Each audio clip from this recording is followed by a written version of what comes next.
Good morning, everyone, and welcome to the third session of our LPG Forward series in Liquid Gas Europe.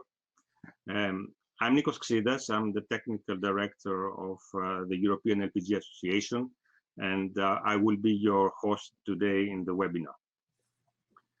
Our subject of LPG applications of today and tomorrow will give us the opportunity to go through some of the very promising applications of today and of course of tomorrow, and will give us the opportunity to share some views on how we can grasp better the opportunities of these applications.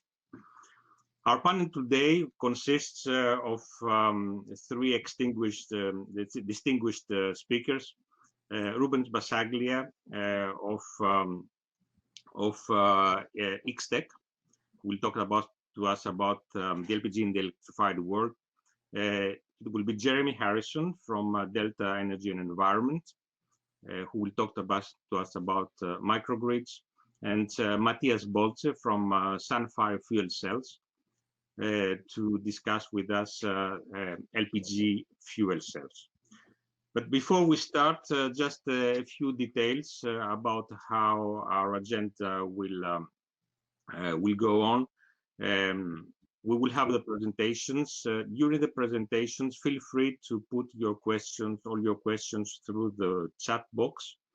We will have some polls in between with some questions that we would like to have your view and your response. We will end after the Q&A with some key takeaways from our discussions. You will receive the presentations and the recordings of these sessions after the webinar. Now, starting with the first presenter, who is Rubens Basaglia. Rubens Basaglia from X-Tech. He's the CEO of, he's the project manager of X-Tech and also the CEO of Next SRL. He has been working for many years on LPG applications, particularly related to engines. But I will not say much more. I will let Rubens come up with his presentation, his ideas for the future, and particularly what is the future of the LPG applications in our electrified, almost electrified world, which is coming. So here to you, Rubens, the floor is yours. Good morning.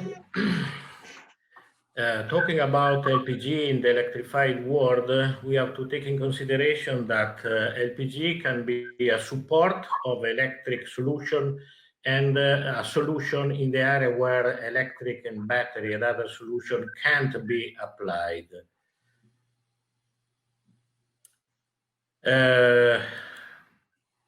First, one area where LPG can have a very interesting use is in the new world of microgrid, the new area of production of electricity, where the necessity of a backup generator is a must, a support of production of electricity from renewable and so on, but the generator become very important.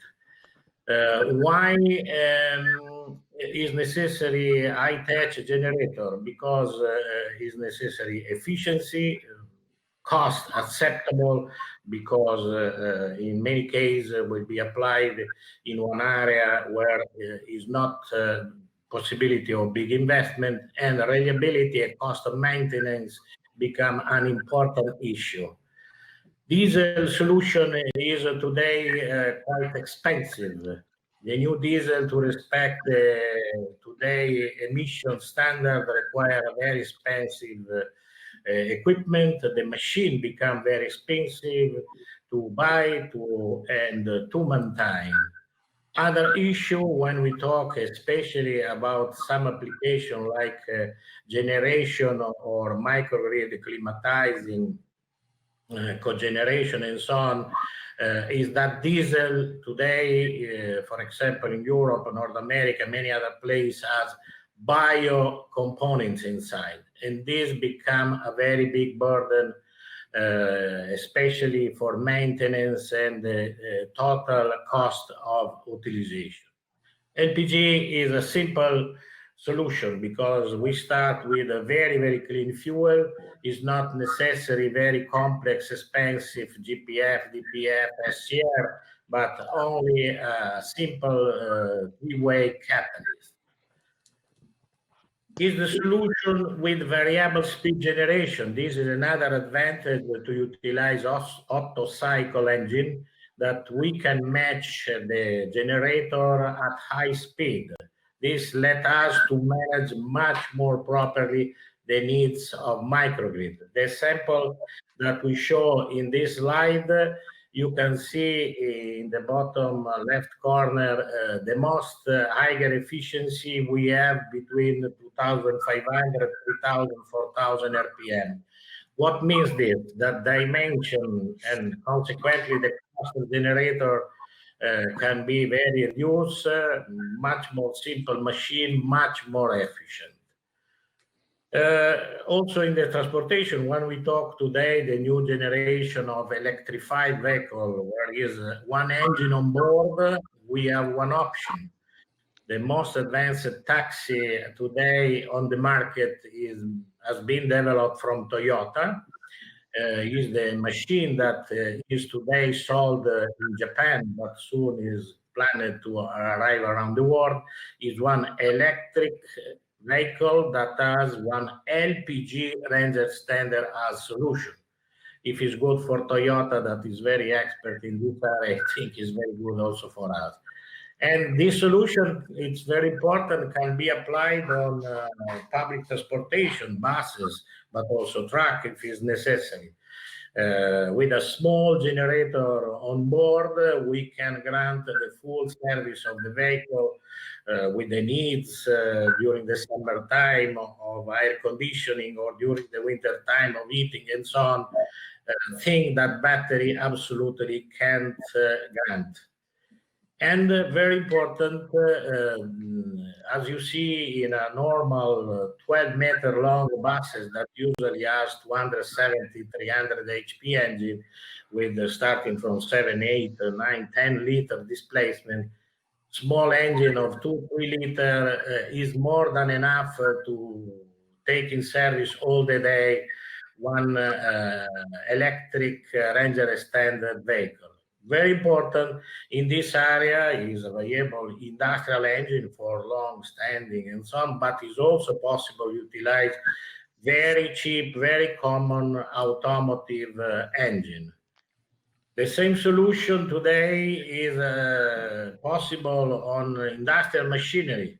The new generation of machine, including for earth moving, construction, farming, the new project usually has electric traction and generator on board. LPG is for sure an excellent solution. When we step on a bigger machinery and the power become much bigger, the same thing as a solution with LPG. This is a practical potential application that I am following since several years. Toshiba has delivered a very high-tech shunting locomotive. I think now Germany has bought 300 of that machine, that instead of to utilize 1,500, 2,000, 3,000 HP diesel engine, they utilize 270, the same size of a bus engine. This is a potential application for sure. Another very big area of application of LPG where electric has difficulties to solve is the refrigeration. That is a big burden because in any case, our network of distribution of food must have a refrigerated vehicle, and a refrigerated vehicle today utilize naturally diesel machine that in many cases has also big pollution. LPG in this case simplify and reduce the cost. I put this machine to simplify the concept that when the temperature become very low, usually many other fuel, starting from diesel, has a big burden. LPG with liquid LPG injection, we have developed has no problem with very low temperature. Consequently, when we talk about a smart grid cogeneration in area or in winter time where we have very low temperature, the utilization of LPG is also an important solution. Another step, till the engine 2000, but also 3000 kilowatt high speed diesel as equivalent on gas. Today are on the market some very high-tech gas engine, super heavy duty, what we say is, that has multi-point sequential, has been very big changes in the technology, because till now 99% of heavy duty, super heavy duty gas engine utilized technology is 80-year-old. With this step, open the door also in this size of engine to utilize LPG. And this kind of application can be on very big machine like big locomotive, mining, shipping, and so on. Naturally, machine of that size can be a good opportunity for large microgrids where we need much bigger power. One of the areas where electric can be very difficult is marine. We have done a project in marine because marine is a big problem of pollution. People don't know usually, but marine engine, both diesel or gasoline, are not exhaust after treatment. All the exhaust go in the water with very big problem of pollution. We have tested one solution with the multi-point sequential liquid injection with excellent performance, and but very important, we reduce strongly, very strongly the emission. And naturally, considering the difference of price of LPG and gasoline on both where the fuel consumption is very high, the saving in costs can be very, very huge. Now, naturally, where the marine, especially professional in many cases, but also we see also for pleasure boats is going on hybrid, is the same thing of the bus or the machinery that we was seeing some slide before. Somebody is surprised to know that in Venice is an LPG filling station for boats. Till now was not technology. Now we have the technology, but it's necessary to have some strong support for politics. We are working in a project for professional marine in Adriatic Sea. Are several thousand professional fishermen that can be a target, and is an interesting area of utilization of LPG because the consumption is very big. The boats run every day and can be excellent customers.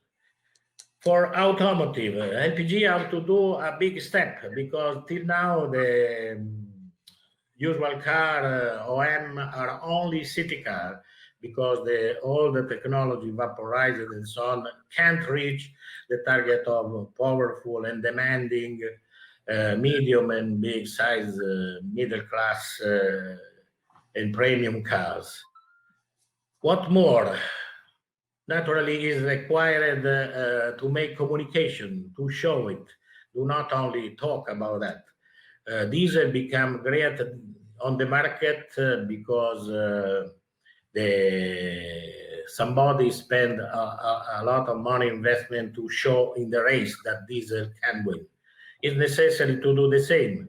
We have started a project with Dallara some time ago, and it's also possible for information to utilize LPG on formula, high performance formula car.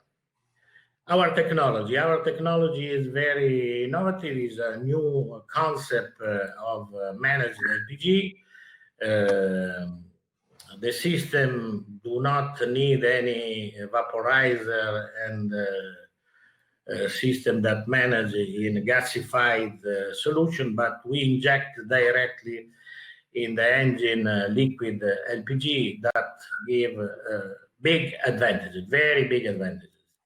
At the end, the advantages can be so in increasing the power. This is normal. Power can be increased quite much compared to gasoline. Torque, but very important, the emission can be controlled in an impressive way. Very important, the technology is scalable. We can convert from the smallest of the city car and machine, and can be fitted also engine to 3,000 HP. Thank you very much for your attention. Okay, Nikos, you can go.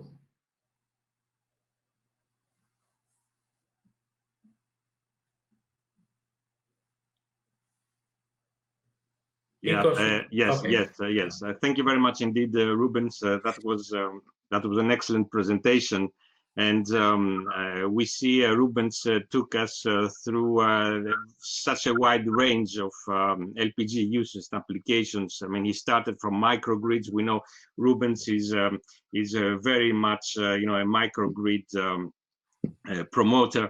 And then he took us to smaller engines, to bigger engines, to heavy duty, to marine, to hybrids. So such a variety really of applications. And on the microgrids, exactly, it will be what we will hear also from our next presenter. So before we go to our next presenter, just a little poll on some of the things maybe that you have heard from Rubens. So you must be able to see a poll in front of you now. What do you think? Why LPG has not really taken up the market of the heavier duty as LNG has done? So can we have the first poll up, please? We will see the results in very short. Okay, that's perfect. So I think we should stop it here. Can we have the results up? Okay, excellent. So we see that really the reason that LNG has taken up so much ahead of LPG is primarily because of policy and regulatory support. And yes, absolutely, I think we could not agree more than that.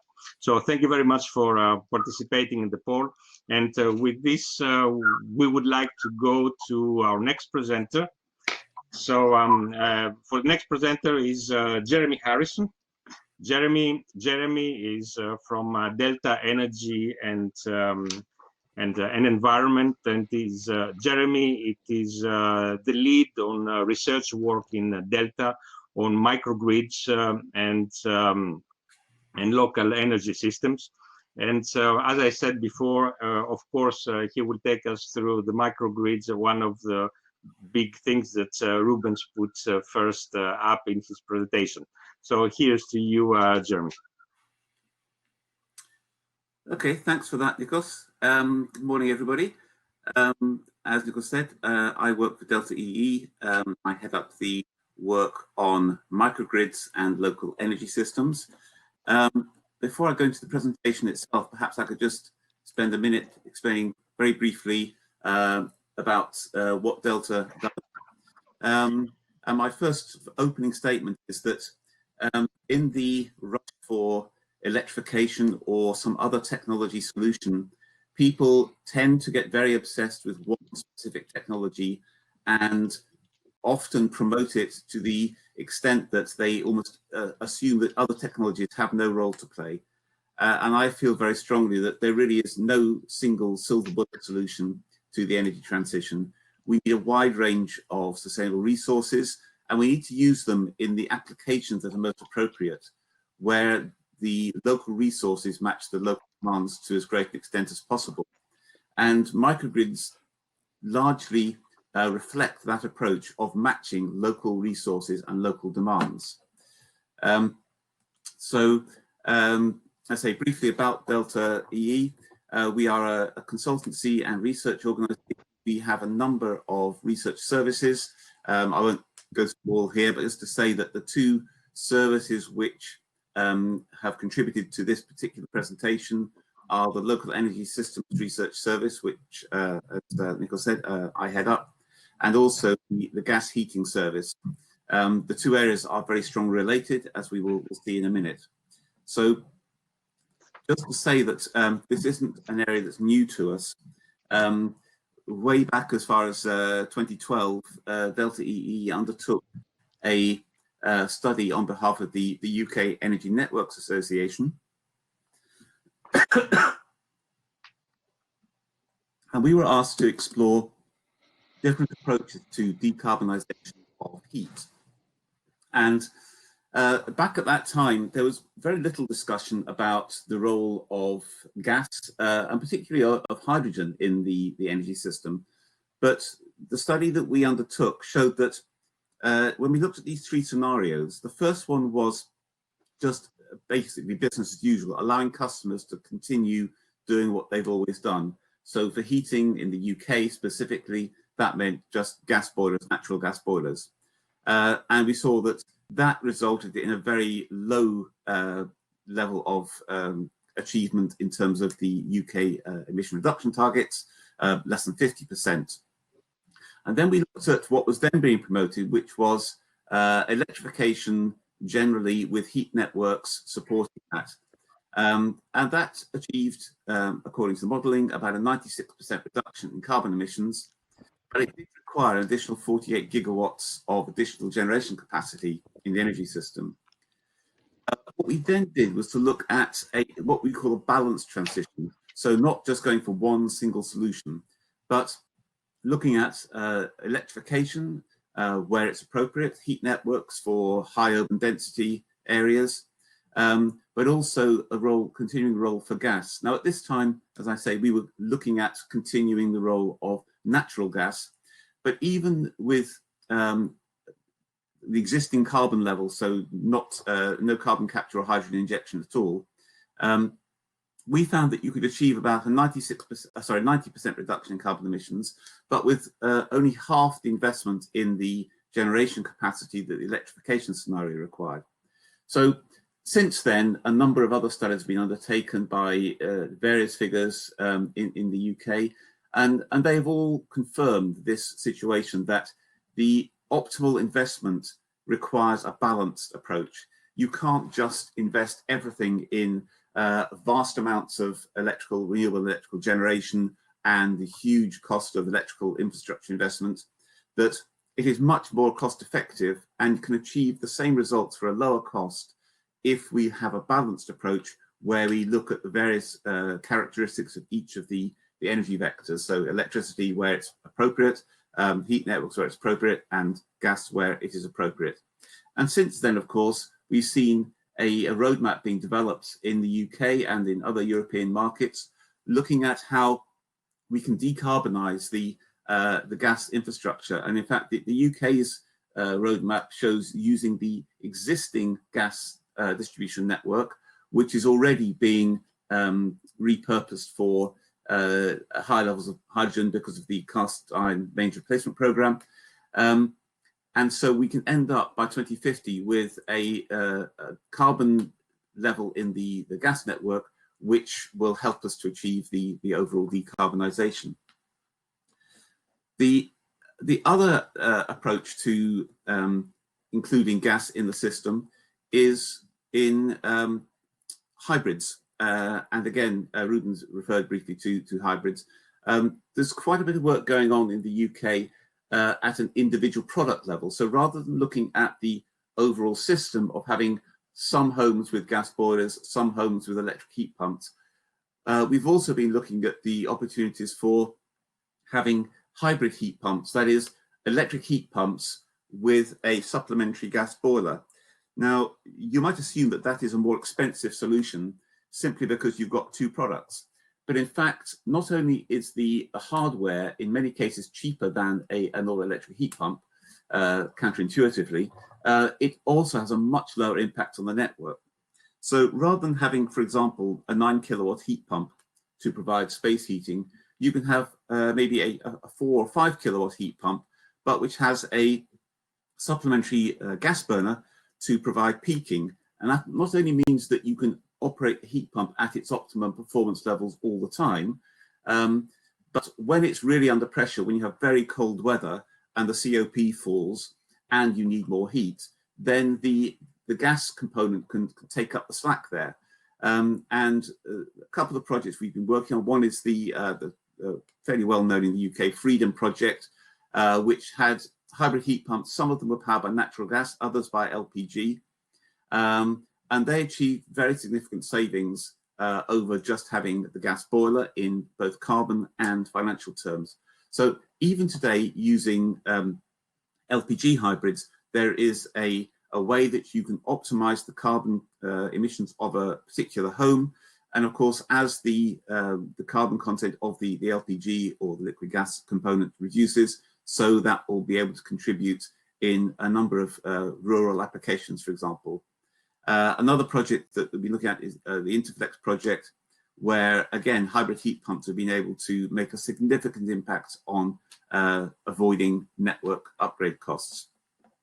So you might ask what all that has to do with microgrids. Well, a microgrid is essentially a conventional energy system or a microcosm of a conventional energy system.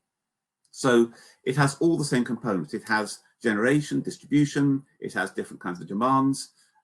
Increasingly, we're seeing demands for e-mobility, but also heat, light, and power. And it's important to recognize that although people tend to talk about microgrids as an electrical system, they're really energy systems, and you need to look at the ways in which you can arbitrage between the different fuels as is appropriate. And of course, storage is one of the key components there. Now, I'd like just to look at a particular example of a project I worked on some time ago, which is, and you can look it on the internet, it's quite a nice piece of infographics, the E.ON Simris project in Sweden. And this is a very interesting microgrid because it is promoted as a 100% renewable energy microgrid, which it is. It also has some very interesting technical characteristics, such as not having mechanical inertia. I won't bore you with all the technical details, but essentially what it's demonstrating is that it is possible to have a 100% renewable energy microgrid. Now, microgrids tend to be thought of as, in many quarters anyway, as systems which are there to provide resilience to the consumers.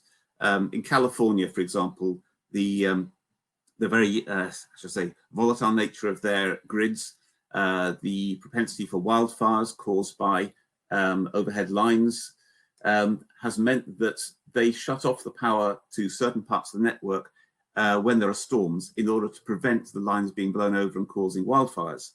And of course, as you might expect, there's a huge growth in microgrids providing power to the essential services, both critical infrastructure and also to businesses and so on.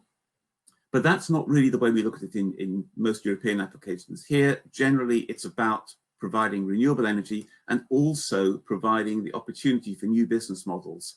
So, for example, it is possible with a microgrid to have a community-owned system where the local consumers join together in some form of cooperative and can operate the system for their own benefit with renewable electricity.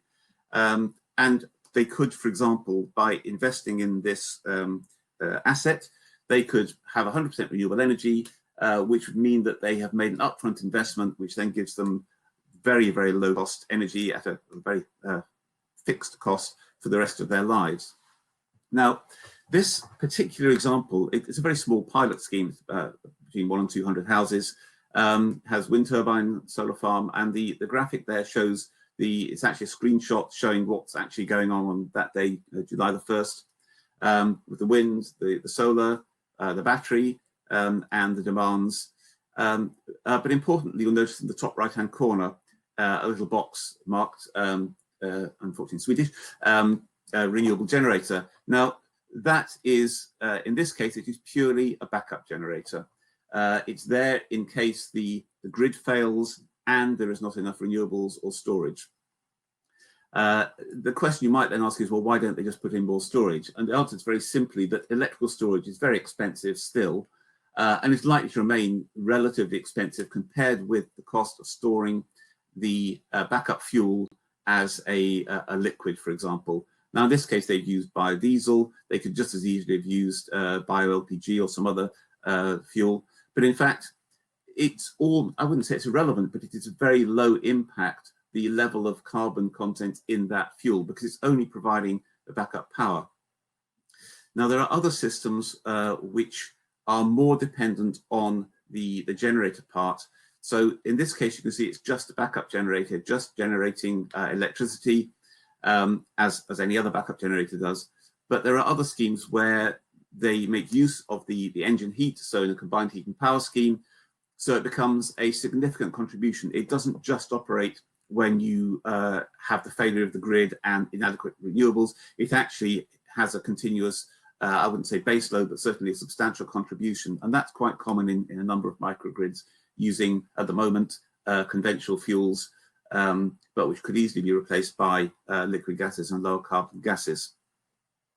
So I think that I'll leave time for some questions afterwards. I'm happy to answer those. But I think that this demonstrates that LPG can have, and bio-LPG can have not just a short-term, but also a longer-term role. And I think that's going back to the original point, there's not just one solution. And any sustainable system needs all the integrated resources we can have. And in the short term, fossil LPG can make a useful contribution. It can be the backup, it can be the flexibility provider, it can be the peaking plant, and it can enable the implementation of renewable energy systems. And as we move towards lower carbon systems, renewable-based LPG and other low carbon gaseous fuels can actually make a major contribution to microgrids and other local energy systems. So back to you, Nikos. Yeah, thank you very much, Jeremy. I hope everybody can hear me well. That was very interesting follow-up from also Ruben's presentation.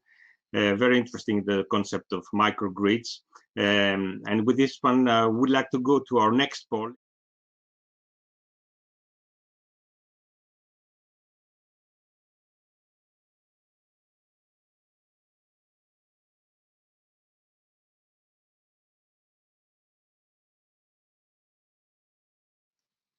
So it seems that most of you believe that that the majority will be using LPG as a balancing resource, providing flexibility of services. Okay, this is great.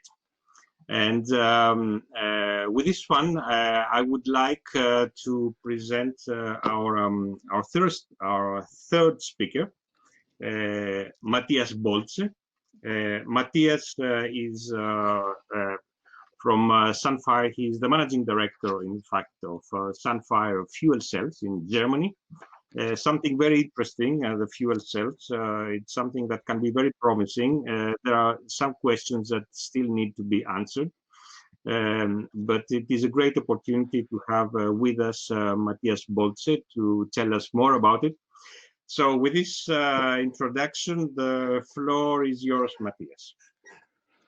Thank you, Nikos. Okay, ladies and gentlemen, I'd like to introduce the Sunfire fuel cells and also look a little bit back in history.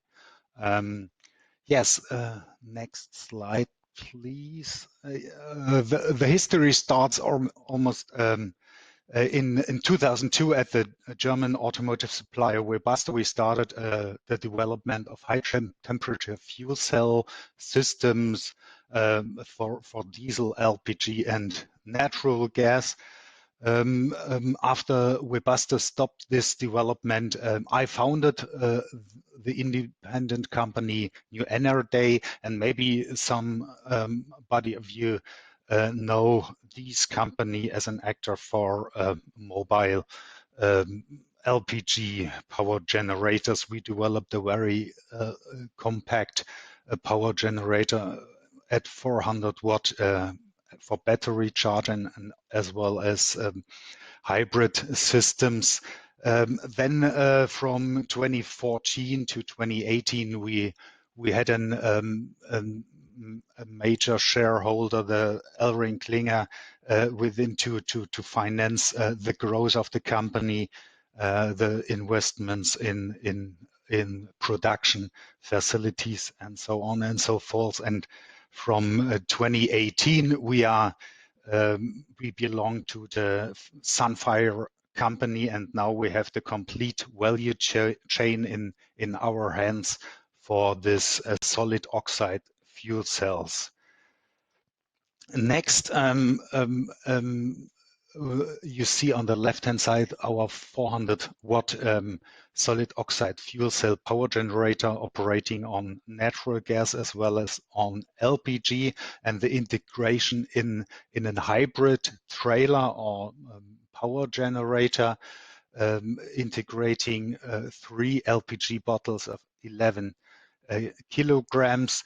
This is possible to use this generator as a diesel genset substitute in off-grid applications, applications where you have no grid at all, or as well as uninterrupted power supply as a backup power to if the grid fails, then the generator will step in as an UPS system. Yes, this is one example of this generator. We operate a rental fleet of 25 of these generators, and this special application was used by Deutsche Bahn for more than 14 months on a railroad crossing to power the signals, because there is no grid at all available, and so we had a 100% availability of this generator. Next very interesting example was a world record for the highest altitude fuel cell system on the base camp of Mount Everest expedition in 2018. We powered an infrared sauna cabin at this height and also powered the camp for battery charging. In the middle, you can see we applied local LPG from Kathmandu, from Nepal. So our generators also operate on this interesting fuel. Some more interesting applications, more than 100 systems we ship to worldwide customers and operate them till today. They run from 500 hours a year up to total 24/7, 36/5. Yes, and then from 2018, we belong to the Sunfire family. This has a very interesting aspect, because now we have the complete value chain from the fuel cell stack itself to the complete system. Our vision is to achieve a emission-free society by generating synthetic fuels and also supplying electrolysis hydrogen to the industry for green steel production. And on the other hand, for our remote areas where we produce the systems for micro CHP and remote power generators. A solid oxide fuel cell can, on the one hand side, apply energy, electricity from renewable sources to produce hydrogen and syngases on the big scale, on an industrial scale of megawatts. And on the other hand side, the same fuel cell, the same stack can produce in a fuel cell out of fuel, electricity and heat. That's the advantage of this. And Here you can see the chain from the elements, the stack, and in the large systems we integrate thousands of these stacks. So we are in scales right now, and in our small remote systems we integrate only 1 or 2 stacks. So we benefit from the scale effects that our colleagues at Sunfire and Dresden already generate, for also a benefit to reduce customer prices for the systems right now. These are our products right now. These are on the bottom our well-known generators with now the Sunfire fuel cell stack inside, and our new product we launched in February this year is a micro CHP system feeding 750 watts electricity in the local grid, and also 1.2 kilowatt thermal power for heating. And we use this also as a platform for the remote markets and sell this unit as remote 900 watt battery charger or remote grid generator that you can see on the bottom of the slides. Yes, some impressions of integration examples of our small 400 watt generator on the basis of the Sunfire stack operating on LPG as well as on natural gas. And our Sunfire Home, it's specially developed for single and 2 family houses, fuel flexible, of course, with LPG as well as on natural gas. We launched it on February and shipped the first units right now to customers, and it's an excellent solution for all customers that they have no access to natural gas grid. Some impressions from our production facility. So we are ready to ship hundreds or thousands of units. We installed now our facilities here at Neubrandenburg and shipped the first units. We have a total capacity of more than 1,000 SOFC generators. Some pictures from the end of line testing of both the remote generators and the Sunfire Home. And on the right hand side you see our testing department. We operate here a number of units for long time duration tests. Okay, come to a summary. The message is LPG based SOFC technology is ready right now for deployment worldwide on megawatt scale. The generators have a high reliability, low maintenance costs. So for instance, they can operate for more than 2 years without any maintenance. We have immediate CO2 reduction potential, even with fossil fuels. But we are also ready for future synthetic fuels. And this is one example, the Global Alliance Power Fuels. We are member, and I think also some of you are a member of this alliance. This is a very important aspect for the future to develop maybe synthetic LPG from renewable sources. And I think this is the most ecological approach because no critical resources are required for these synthetic fuels. On the basis of our technology, you only apply electricity, steam, and CO2 from the air or from processes, and then you have no critical resources. Okay, so thanks a lot and looking forward to your questions. Yes, thank you very much indeed, Matthias. That was an excellent presentation and particularly interesting because fuel cells, it is something that we don't often talk about amongst us. They have somehow the image of something very high-tech, very modern, and indeed it is a high-tech and modern. But Now, starting our Q&A session. I mean, you were the last one of the presenters, and we have many questions coming in. But I would take the opportunity maybe to put the first question to you. So many advantages of the fuel cells. It brings us into a new modern world. But why do you think that the fuel cells have not did not catch up yet with the rest of the LPG applications, and we don't see them wider used and everywhere? Okay, yeah, especially the LPG fuel cells. It took a long time to come to market right now, and there are only a handful, maybe players in the world right now. The natural gas fuel cells, you see numbers. So in Japan, for instance, they have installed more than 300,000 micro CHP units, and in Europe we are a little bit late here. We see some 1,000 units in Europe, but they are to come.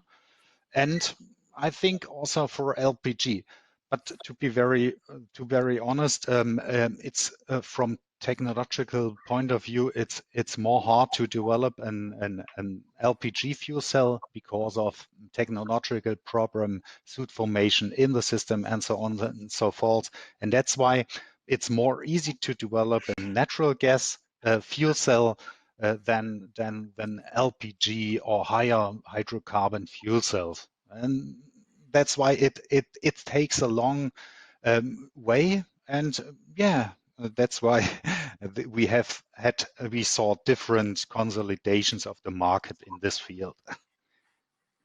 Okay, that's thank you very much, Matthias.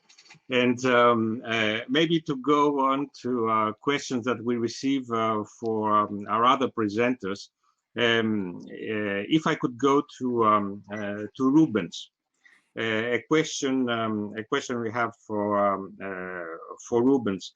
We know that today hybrids they are coming more and more in the market.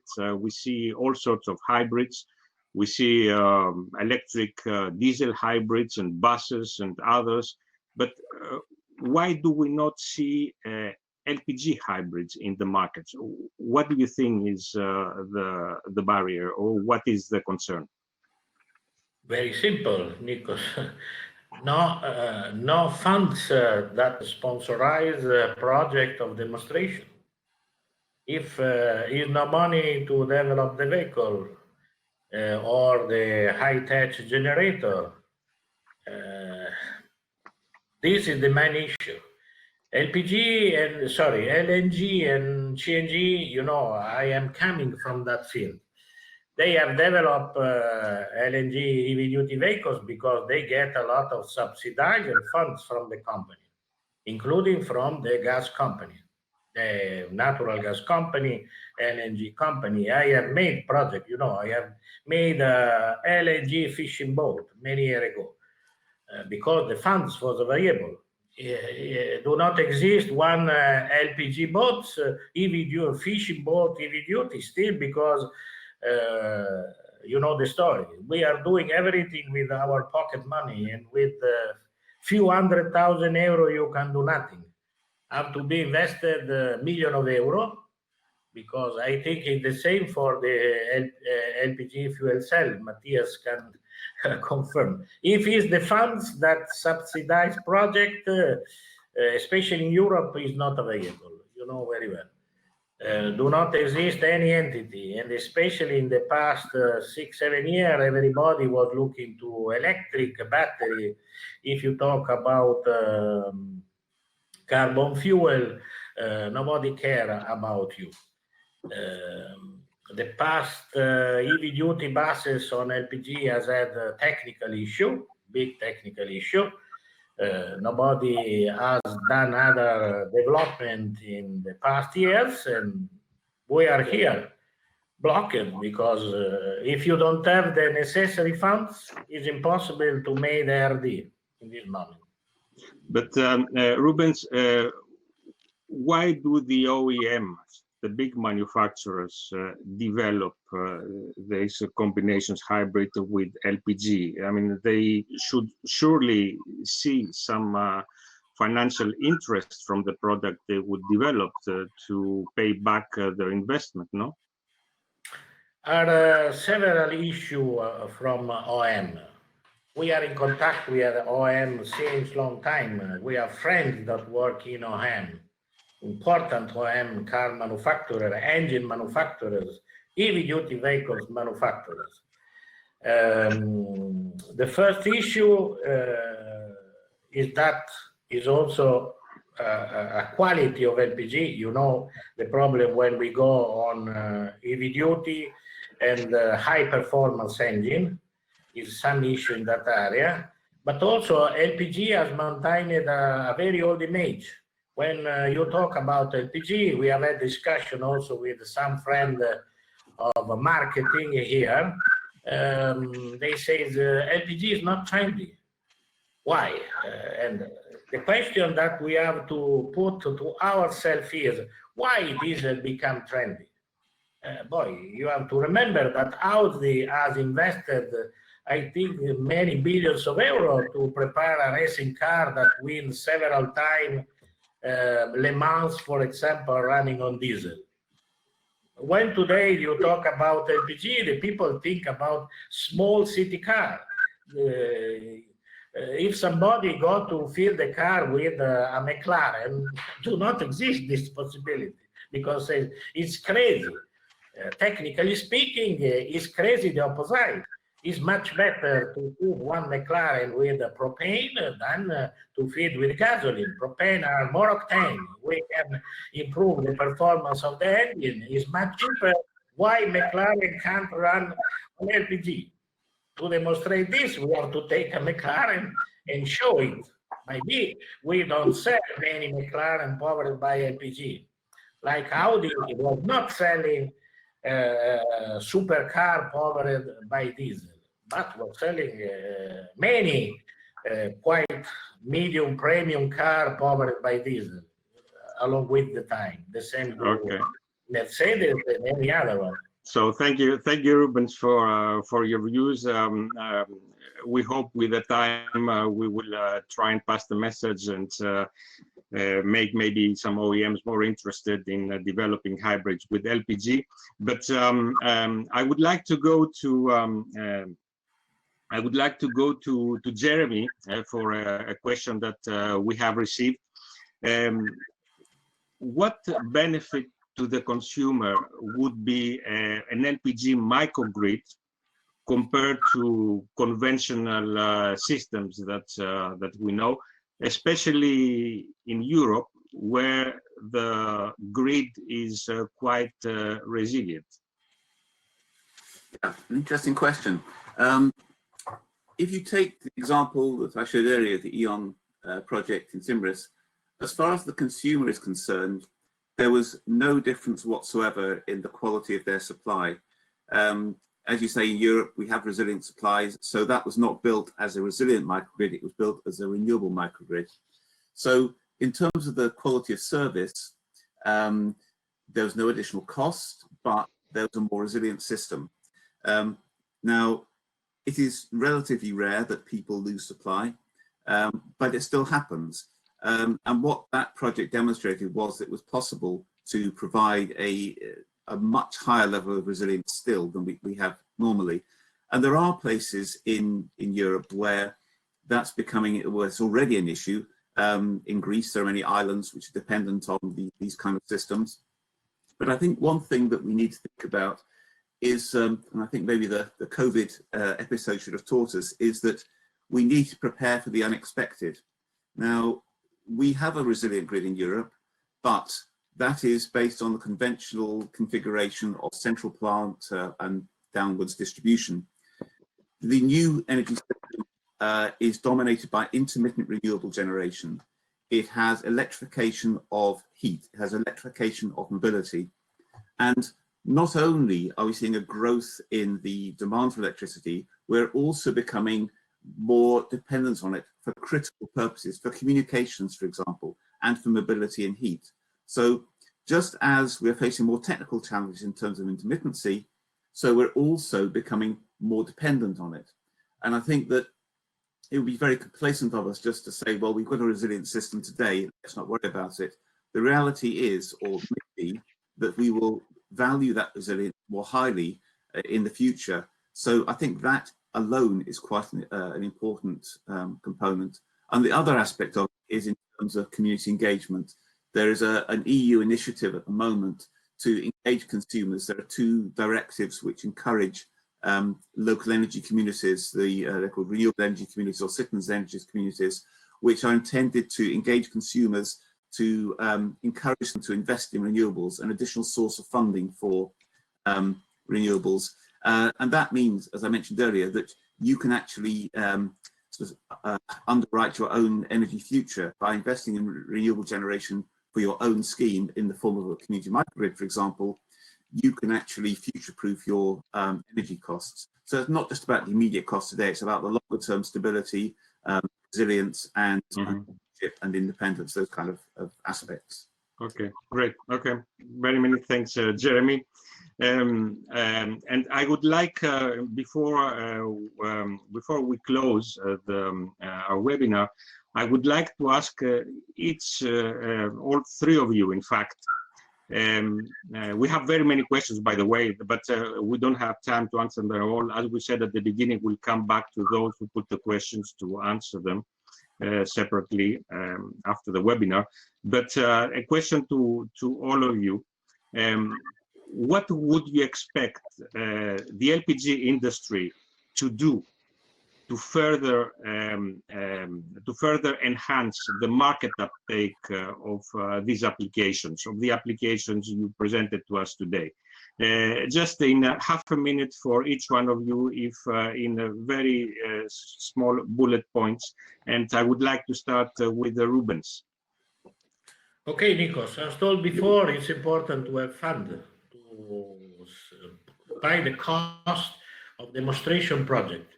It's necessary to show, not to talk about that. You have to take the people and let them to touch what you have done. So resources and funding from the LPG industry is your... Absolutely. Or other entity, I don't know. You know what happens in the world of natural gas.